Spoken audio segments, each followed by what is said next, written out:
Hey everybody, in today's video we are going to talk all about networking as an artist. First, I'm going to do a brief recap of my recent trip to Washington, D.C. and the Portrait Society of America conference. And then second, dive deeper into this concept of networking as an artist with 3 reasons it is vital for us to prioritize in our career, even if it goes against our natural tendencies. All right, first, the Portrait Society. So this was my 9th year attending this conference. It happens every year in April or May. It's put on by the Portrait Society of America, and the International Portrait Competition coincides with it. So you get to not only have amazing lectures and experience and meet vendors and buy their products, but you also get to see the competition paintings and meet the artists and then see who wins Draper Grand Prize. This is my 9th year going, and every year there is some takeaway, at least one, usually upwards of 10, that really impact my creative practice. So the 2 that really stood out to me this year were this idea that the mouth, the likeness of the mouth, is so much more than just the lips and the corners and that placement, but the likeness starts all the way out here. And if all of this area isn't properly considered, the likeness won't be there, even if the mouth is beautifully and accurately painted. This was a demonstration by several artists, but particularly Dan Thompson, who's a charcoal, mostly known for his charcoal or graphite drawings. He talked about this. He was discussing the mouth as a feature, and this idea that the likeness is so much more than just the lips really sunk in with me. The second thing that really stood out to me and is still impacting my painting practice even almost a month later, I got to see Huihan Liu paint live. He has been painting for over 50 years, is the teacher of Oliver Sin, who is an amazing artist. And as I was watching him paint, he just had such a relaxed approach to the easel. And, you know, he only had 2 hours or some ridiculously small amount of time, and he kept asking Oliver Sin, who was moderating, you know, how much time do I have? And he would tell him to sit, and then he would immediately say, it doesn't really matter, I can stop whenever, because I can just stop whenever. It's beautiful just as it is. And it wasn't at all prideful. In fact, the thing that also stood out was his extreme humility, but just this strength and peace and confidence at the easel really stood out to me. Every stroke he made was confident, accurate, and he really truly could stop at any point. There was no stress involved, no ego. And then to see the legacy of Huihan being the teacher of Oliver and how many students Oliver has poured into, it just inspired me, as I feel I'm the result of artists that I've studied with, and hopefully I can have that sort of effect going into the future. Let's chat about the 3 takeaways about the importance of networking as an artist. Even if it goes against your natural tendency, potentially as an introvert, there's a lot of us that are in our studios alone, and this idea of networking is so vital to our career. So let's talk in 3 points. First, new opportunities. Going to an event like Portrait Society has the surefire result of bringing new opportunities to you in a variety of different avenues.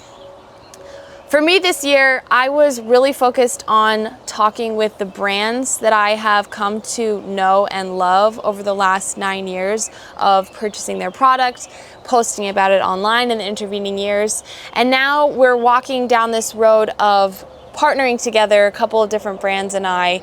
That's an opportunity that was forged 9 years ago when I first ever went to the event, and that I've been fostering over the intervening almost decade. That's just one benefit. A second would be relationships, not only with vendors, but people in the industry. There are people at an event like Portrait Society or any other event that would maybe be in your area, your plein air group, your local gallery opening, people that are writing articles in magazines or your newspaper. They're looking for stories you could make a relationship with. For me this year, 2 years ago, I met a woman working for a major magazine in our industry, and over the last 2 years that relationship has been fostered, and just this month a 6-page article about my online painting group, the Broadcasting Brushers, was just released in the International Artist magazine. That's one example.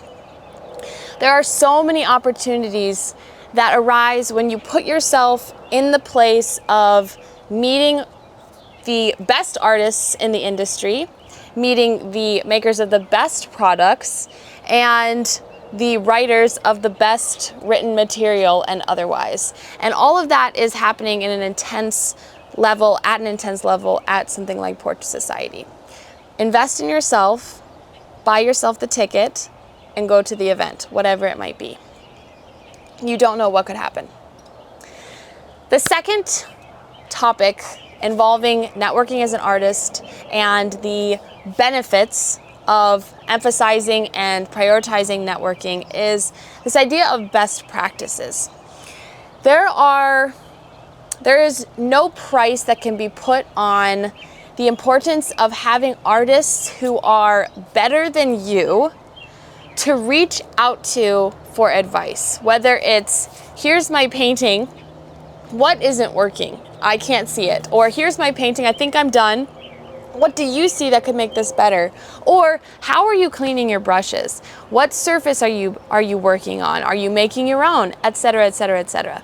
Over the last 9 years, it really has been Portrait Society that's been the catalyst for me making friendships with artists that have blossomed into very deep friendships where we are sharing on a creative level more than I could have ever really hoped for, to be honest. And in great communication, here, this is what I'm working on. What is your advice? Literally just yesterday, I sent my painting I'm working on to an artist friend of mine that I met through Portrait Society and helped me think through some of the problems. Painting is hard enough. We don't need to do it all on our own. Take advantage of the artists that you have access to in whatever avenue that is, and grow together. It's such a valuable and important part of this journey as an artist. Third and finally, lasting friendships. I just sort of touched on this a little bit in part 2, but it's not just materials and techniques and how do I clean my brushes that really it will make an impact on your life, but these lasting friendships over the years that enrich your life as a whole and not just your artwork. I have experienced this in spades, more than I, again, ever could have imagined, of meeting people that will be in my life forever, who have, as I mentioned earlier, watched me, over the last 9 years, go from having just graduated high school to now being married for 4 years and becoming a mother.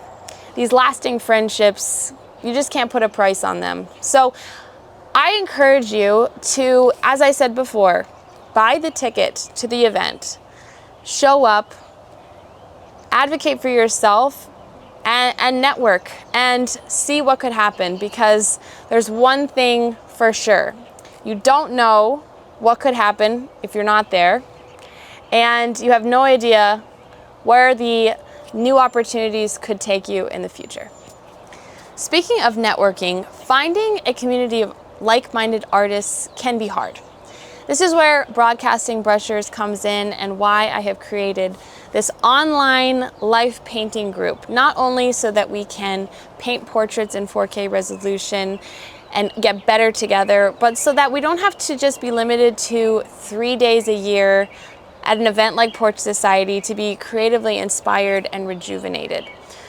Twice a month, we can all gather together virtually, no matter where we are in the world, paint together, share information, encourage each other, and leave the 3-hour live stream more excited to paint and more equipped to step up to the easel than we were when the live stream began.